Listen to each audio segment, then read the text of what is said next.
In a world of power suits and high-rise offices, appearances can deceive, and the people you underestimate may just be the ones who hold your future in their hands. The CEO of one of the most powerful companies in the city is about to make the biggest mistake of his life. He's about to fire an employee, not knowing that this young man has a secret, one that will shatter the CEO's carefully crafted world of privilege and power.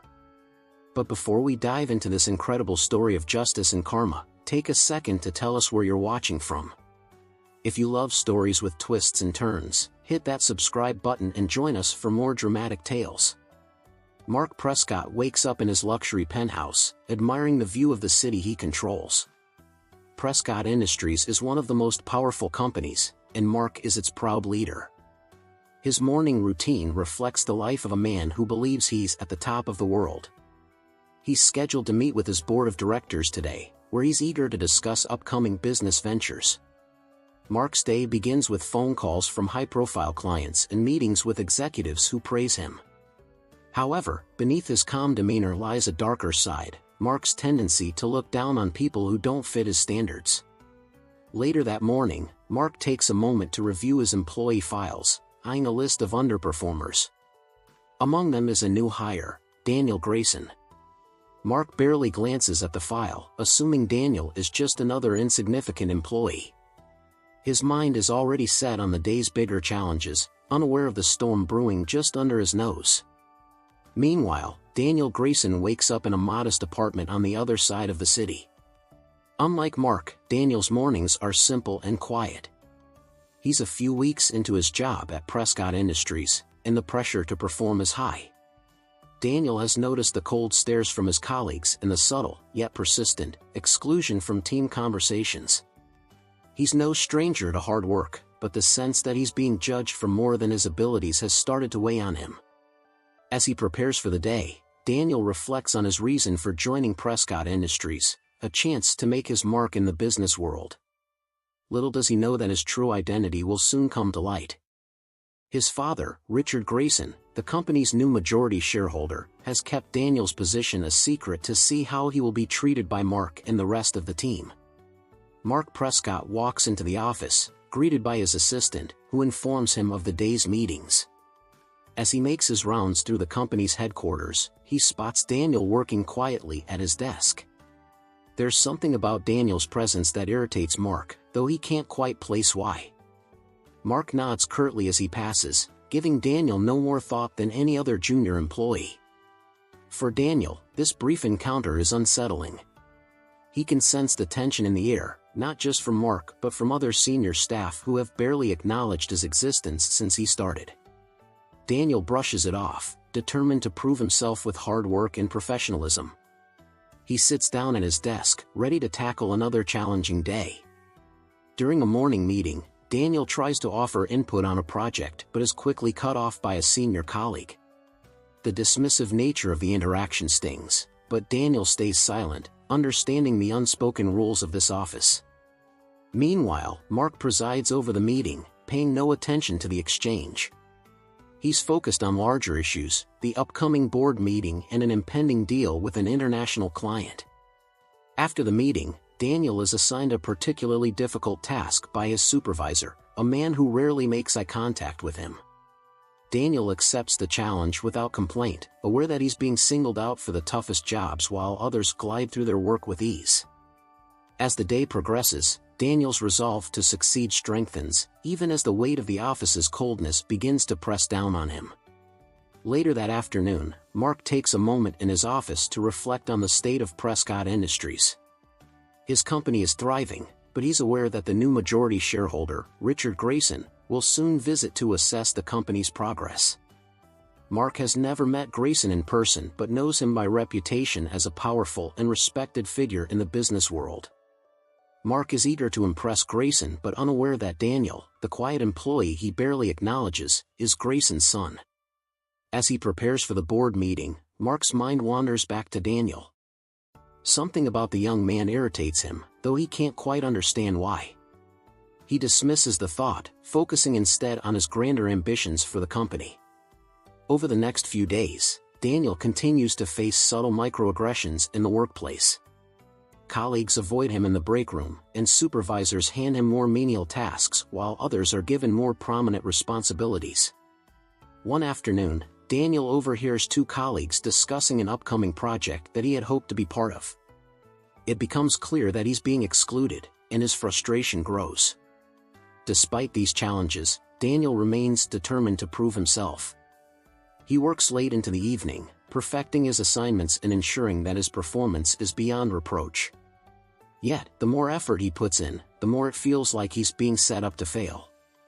His thoughts drift to his father, Richard Grayson, and the advice he gave him before joining the company: keep your head down, and let your work speak for itself.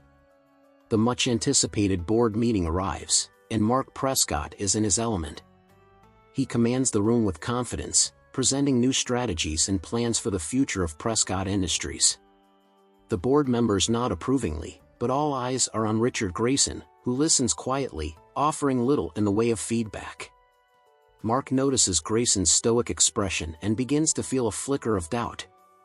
He's used to receiving praise, and Grayson's silence is unnerving. After the meeting, Mark approaches Grayson to introduce himself, hoping to leave a lasting impression. Their conversation is brief, but cordial. Grayson congratulates Mark on his leadership but leaves without committing to any deeper praise, leaving Mark wondering if he's done enough to secure Grayson's favor. While Mark is busy impressing the board, Daniel is hard at work on a complex financial report that his supervisor handed him last minute. He knows this report could make or break his position at the company. Daniel pours all his energy into perfecting the data, double-checking every figure and ensuring that the analysis is flawless. As the hours pass, Daniel's dedication doesn't go unnoticed. Some colleagues, seeing him work late into the night, begin to respect his quiet resilience, though none openly acknowledge it. Daniel finishes the report and submits it with a sense of pride, hoping that it will finally earn him the recognition he deserves. The next day, Mark receives the financial report Daniel worked on and reviews it briefly before tossing it aside. Without even reading through the whole thing, he dismisses it as adequate but nothing special. To Mark, Daniel is just another cog in the machine, not worth his attention. Later, in a meeting with senior staff, Mark casually mentions the need to let go of underperforming employees. He specifically names Daniel as someone who hasn't lived up to the company's standards. The decision is made swiftly, with no one questioning Mark's authority. Daniel is called into his supervisor's office, where he is informed that he will be let go at the end of the week. The reason given is vague, something about not being a good fit for the company. Daniel listens in silence, his mind racing. He knows his performance has been strong, and the real reason behind his firing has nothing to do with his work. As he leaves the office, Daniel's thoughts turn to his father. Should he tell him what's happening? Or should he handle this on his own? The decision weighs heavily on him as he walks back to his desk, where he begins to pack his belongings. Daniel's departure from Prescott Industries looms closer, and he begins to withdraw even more from his colleagues. His performance, once motivated by a desire to prove himself, falters as the weight of his impending dismissal drags him down. He contemplates talking to his father about the unfairness of the situation but ultimately decides to keep it to himself for now. He wants to leave the company with his dignity intact, even if it means walking away without fighting back. Meanwhile, Mark Prescott notices Daniel's increasingly distant demeanor but sees it only as a sign of weakness. Mark doesn't believe Daniel has what it takes to succeed in the high-stakes world of business. He's already written him off as a failure, and the upcoming termination feels like nothing more than a formality. Richard Grayson, meanwhile, begins to sense something off during his recent visit to Prescott Industries. He doesn't yet know what's happening to Daniel, but he's observed the cold, clinical atmosphere of the office. Richard reaches out to Daniel casually, asking how things are going at work. Daniel, however, continues to hide the truth, assuring his father that everything is fine. Richard can't shake the feeling that there's more going on beneath the surface. He makes a mental note to look more closely at the inner workings of the company. As the new majority shareholder, Richard has every right to investigate how Prescott Industries treats its employees, and soon, he'll do just that. The day finally arrives. Daniel walks into the office one last time, his emotions mixed. On the one hand, he feels a deep sense of injustice, but on the other, a strange calmness has taken over him. He knows that his value is far greater than what Prescott Industries sees in him. In his mind, he repeats his father's words, "Let your work speak for itself." As Daniel enters the HR office to finalize his termination paperwork, he remains composed, even as the HR manager blandly informs him that his performance didn't meet expectations. Daniel listens quietly, not bothering to argue. He has already accepted the unfairness of the situation. After the meeting, Daniel heads to the elevator to leave the building. As the doors close, he notices Richard Grayson arriving for a scheduled meeting with Mark. For a moment, their eyes meet. Daniel feels a surge of emotion, anger, sadness, pride, but he doesn't stop to speak.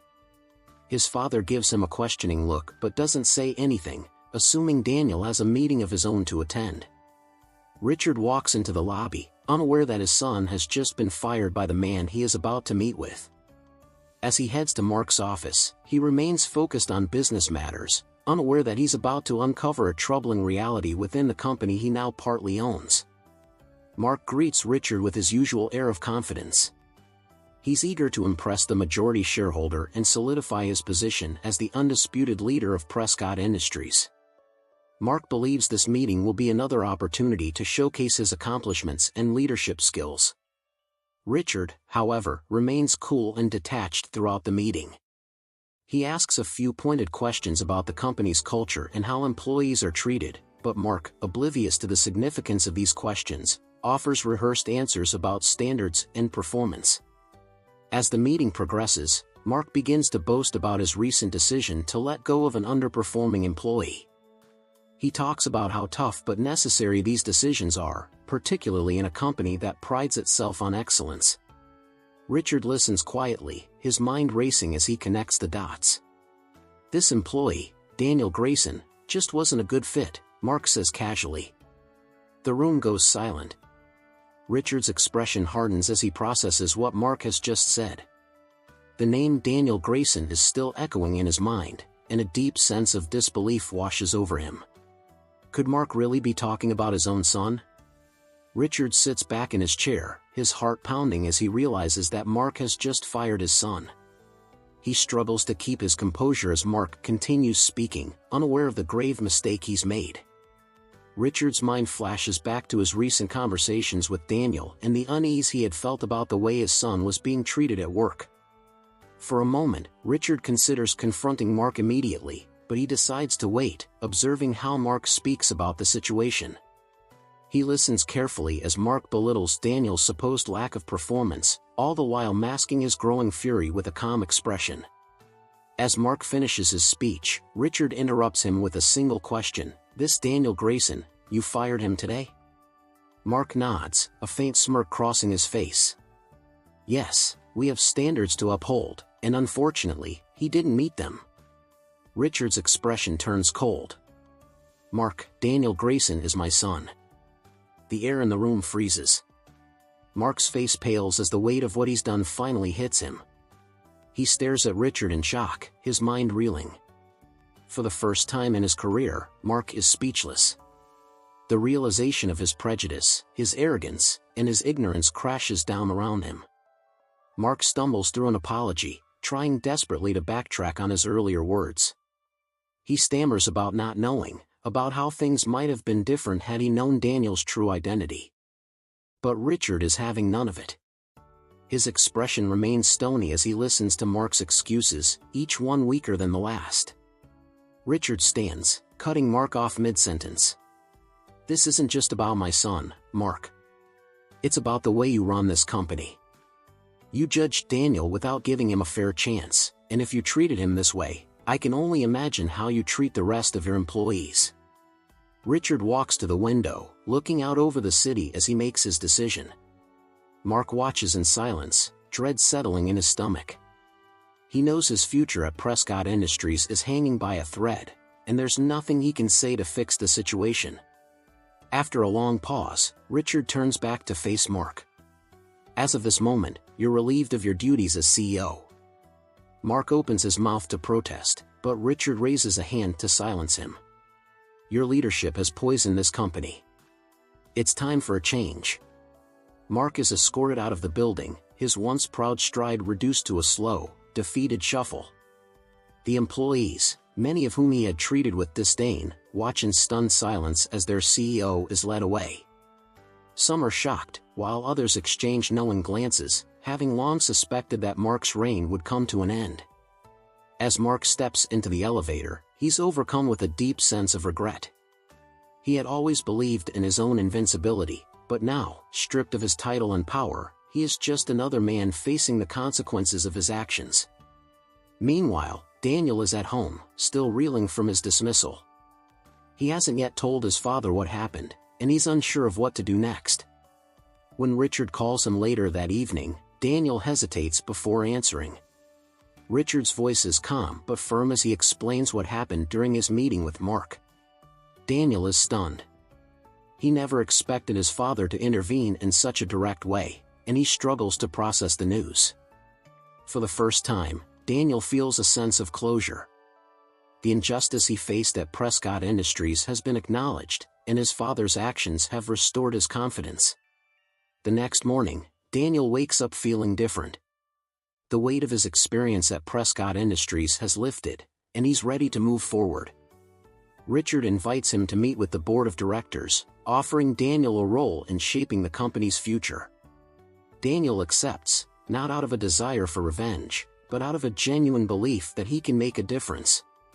He walks into Prescott Industries with his head held high, no longer the uncertain employee struggling to fit in. He is now part of the leadership, ready to help transform the company into one that values its people, regardless of background or appearance. As Mark sits in his now empty office, he reflects on the choices that led him to this point. His arrogance, his prejudice, and his belief in his own superiority had blinded him to the truth. He had been given countless opportunities to treat people fairly, to value them for their contributions, but he had chosen to maintain his power through exclusion and judgment. Now, with nothing left to lose, Mark contemplates his next steps. He knows he can never return to Prescott Industries, but he's determined to learn from his mistakes. Whether he will be able to rebuild his life remains uncertain, but one thing is clear: Mark will never forget the day he lost everything. The remaining story delves into the ongoing transformation of Prescott Industries under Daniel and Richard's leadership. The company undergoes a complete overhaul, with new policies that prioritize diversity, inclusion, and fairness. Daniel navigates the challenges of his new role, while Mark begins his own journey of redemption, trying to rebuild his career from the ground up. Daniel's experiences at Prescott Industries fuel his desire to create a workplace where everyone is given a fair chance, and he works tirelessly to ensure that the company's culture reflects these values. Meanwhile, Mark, now a humbled man, takes on smaller roles in different industries, slowly learning the value of empathy and humility. His path to redemption is long and difficult, but he is determined to prove that he can change. The story focuses on the evolution of the characters and the positive impact that Daniel's leadership has on Prescott Industries. It ends on a note of growth, with each character learning from their mistakes and moving forward with newfound wisdom. This story reminds us all of the power of humility, fairness, and integrity in the workplace and in life. The tables can turn when we least expect it, and the people we dismiss or mistreat may one day hold the key to our own future. If you found this story powerful, make sure to like, share, and subscribe for more dramatic tales with meaningful twists. What would you have done if you were in Daniel's shoes? Let us know in the comments below.